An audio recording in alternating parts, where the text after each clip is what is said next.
అంతము వరకు సహించాలి. ఏ వచ్చినా సహించాలి. అపోస్తలుడైనటువంటి పౌలు గారి కంటే ప్రియులారా, ఎన్నో అద్భుతాలు స్వస్థతలు చేసినటువంటి ఆయనకు ఏం చెప్పినాడంట?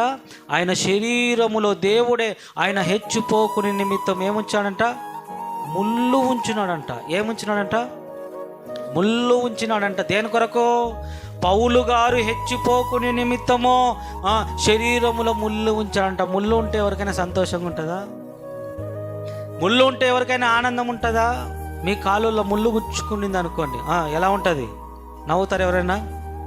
కాళ్ళల్లో కూర్చున్నటువంటి ముళ్ళు ఎప్పుడెప్పుడు తీసేయాలనేటువంటి ఆలోచన ఉండదా?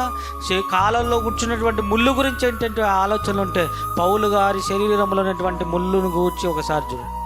ఆ ముళ్ళుని ఉద్దేశించి దేవునికే ప్రార్థన చేసి నేను 3 సార్లు ప్రార్థన చేశాను. ప్రభువా, నా శరీరంలో ఉన్నటువంటి ముళ్ళును తీసేయమని 3 సార్లు ప్రార్థన చేస్తే తీసేయాలా వద్దా? చెప్పాలి. తీసేయాలా వద్దా? ఎవరు? పౌలు. అంత ఆషామాషిగా ఉన్నటువంటి ఆయన కాదు. ఎన్ని అద్భుతాలో, ఎన్ని స్వస్థతలు చేశాడో. దేవుని చేత ప్రత్యేకంగా అన్యజనుల కొరకు ఏర్పాటు చేయబడినటువంటి అపోస్తులుగా పిలువబడినటువంటి ఆయన చేస్తున్నటువంటి పరిచర్యను చూస్తే అంత గొప్పగా దేవుని కొరకు వాడబడుతుంటే, ఆయన కలిగినటువంటి ఆస్తిని అన్నిటిని పెంటగా ఎంచుకొని దేవుని కొరకు బ్రతుకుతున్నటువంటి ఆయన ప్రార్థిస్తుంటే ఇప్పుడు దేవుడు ఆయన మొర వినాలా వద్దా అంటున్నాను నేను. వినాలి. విన్నటువంటి ఆయన ఆ ముళ్ళుని తీసేయాలి. ఏమంటున్నాడు? ప్రభువా, ముళ్ళుని తీసేయి ప్రభు అని ప్రార్థన చేస్తే దేవుడు చెప్తున్నాడు, నా కృప నీకు చాలు. ముళ్ళు తీసేవా ప్రభు అంటే, పౌలు ముళ్ళు తీసివేయడం కుదరదు. నీ ప్రాణానికి ఎటువంటి హాని అయితే ఉండదు, కానీ పౌలు ఖచ్చితంగా నువ్వు నా కృప నీకు మాత్రము ఉంటుంది అని తెలియజేస్తున్నాడు. చెప్పాను కదా, ఉన్నటువంటి అనారోగ్య పరిస్థితులు ఏవి సంభవించినా 60 సంవత్సరాలు 70 సంవత్సరాలు దేవుడిచ్చినటువంటి ఆయుష్కాలం, ఏ రోగం వచ్చినా మనం బ్రతకగలుగుతాము. వచ్చినటువంటి అనారోగ్య పరిస్థితులు కూడా మనం హెచ్చిపోకుని నిమిత్తమో దేవుడే పెట్టాడేమో ఒకసారి ఆలోచన చేయాలి ప్రియులారా. కనుక మనకు ఉన్నటువంటి అనారోగ్య పరిస్థితులను తీసివేసుకోవాలని కాదు, కానీ మనలో ఉన్నటువంటి పాపాన్ని తీసివేసుకోవడానికి మనము ప్రయత్నం చేయాలి. మనం రోగంతో చనిపోయినా నిత్య జీవం దేవుడిస్తాడు, కానీ మనము పాపముతో చనిపోతే ఇస్తాడా? ఇయ్యడు. నిత్య జీవానికి వెళ్ళాలంటే ప్రియులారా పరిశుద్ధత ఉండాలి. ఆయన చెప్పాడు, నేను పరిశుద్ధుడు కనుక మీరు కూడా పరిశుద్ధులుగా బ్రతకాలి అన్నాడు. ప్రియులారా, జగతి పునాది వేయబడక మునిపే క్రీస్తులో దేవుడు మనందరినీ ఏర్పాటు చేసుకొని ముందుగానే చెప్పాడు, పరిశుద్ధులుగా, యథార్థవంతులుగా, నిష్కలంకులుగా ఈ భూమి మీద మీరు బ్రతకాలి అని ఆయన కోరుకున్నాడు.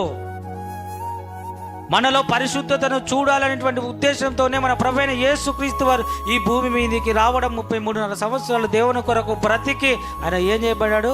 మన అందరి నిమిత్తము తన రక్తానంతటిని కాచేసి తలకు ముళ్ళ కిరీటాన్ని పెట్టించుకోవడం చూస్తున్నాం పిల్లలు. ప్రక్కలో బల్లెపోటు, వీపున 39 కొరడా దెబ్బలు, సుమారుగా 100 మందికి పైగా మొక్క మీద ఉమ్మి వేయించుకున్నాడు. దేని కొరకు? వల్ల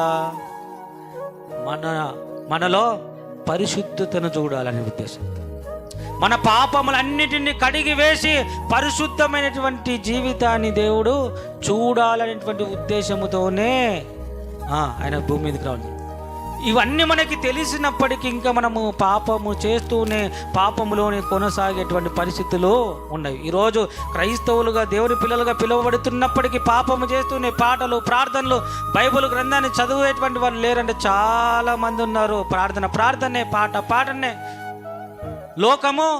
లోకమైనటువంటివిగా ఉన్న పిల్లల ముగిస్తూ మీకు తెలియజేసినటువంటి విషయాలు, సమయం లేదు కాబట్టి మీకు తెలియజేసే విషయాలు ఖచ్చితంగా నేర్చుకోవాలి.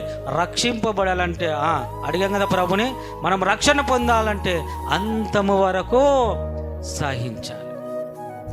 అంతవరకు ఎప్పుడైతే మనం సహించగలుగుతామో అప్పుడు మనము రక్షింపబడినట్టు. శాశ్వత కాలమైనటువంటి అనిత్య జీవం, పరలోకం కొరకు ఈ చిన్న జీవితము మనం దేవుని కొరకు మనము బ్రతకగలిగితే ఖచ్చితంగా మన నిరీక్షణ, మన గోలు పరలోకమే. పరలోకం కొరకు మనం గురి కలిగి ఈ భూమి మీద బ్రతుకుదాం. ఏదో ఒక రోజు మనం మరణిస్తే నిత్య జీవానికి వెళ్ళేటువంటి వారుగా మనం అందరము ఉండాలి. అటు ధన్యత దేవుడు మనకందరికీ అనుగ్రహించును గాక.